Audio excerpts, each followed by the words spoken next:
You're mourning the 3.5mm jack like it was a lost relative. It wasn't. It was a vintage analog chokehold. Let's autopsy it before I lose my mind. Grab a scalpel. The first incision reveals a 19th century bottleneck. The port was born for telegraph switching, not streaming terabytes of lossless stems. It's a mechanical relic wearing a digital costume. We cut past the nostalgia. Now we hit impedance matching. Think of it as a water pipe trying to feed a fire hose. The jack forces your phone's weak output to wrestle with high-impedance headphones. The result? Thinned bass, distorted mids, and thermal inefficiency.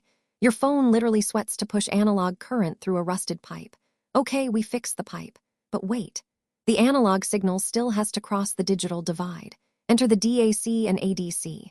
Digital audio lives in perfect binary. Analog audio lives in messy voltage. Every conversion steals resolution. You're not hearing music. You're hearing conversion noise, quantization error, and jitter.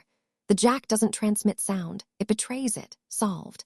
But now we hit the real villain, the analog noise floor. Every millimeter of copper acts like a tiny antenna. Wi-Fi, Bluetooth, your neighbor's microwave.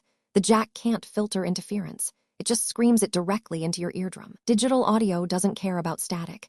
It either decodes the bit or it drops it. Clean, ruthless, efficient. Let's talk wireless. Yeah. Bluetooth latency used to make lip sync a comedy sketch. Not anymore. Modern codecs like apt-X and LC3 compress data without sacrificing psychoacoustic truth. They predict missing frequencies. They mask distortion. Your ears can't tell the difference. Your phone's processor just did the heavy lifting so your ears don't have to. But what about lossless? You're screaming into the void. Let's autopsy that myth. Human hearing tops out around 20 kilohertz. Most lossless files pack data your cochlea physically can't process. You're not hearing clarity. You're hearing marketing.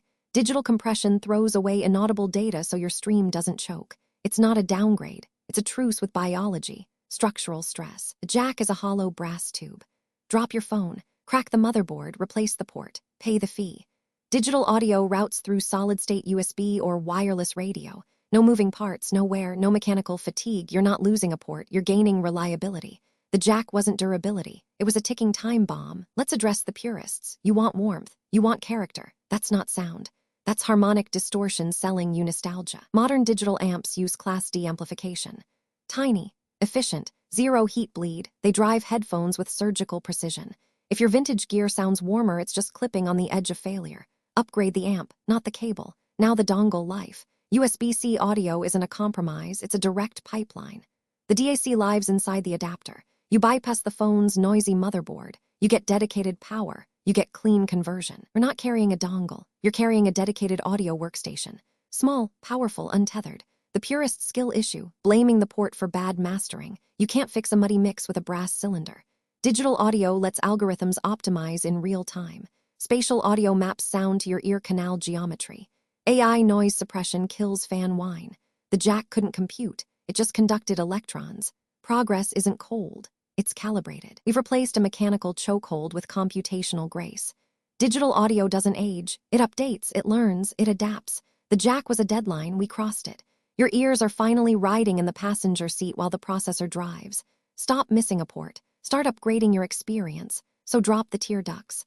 The jack wasn't murdered. It was retired.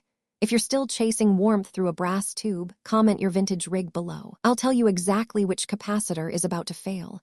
The future isn't analog, it's algorithmic, and it sounds incredible.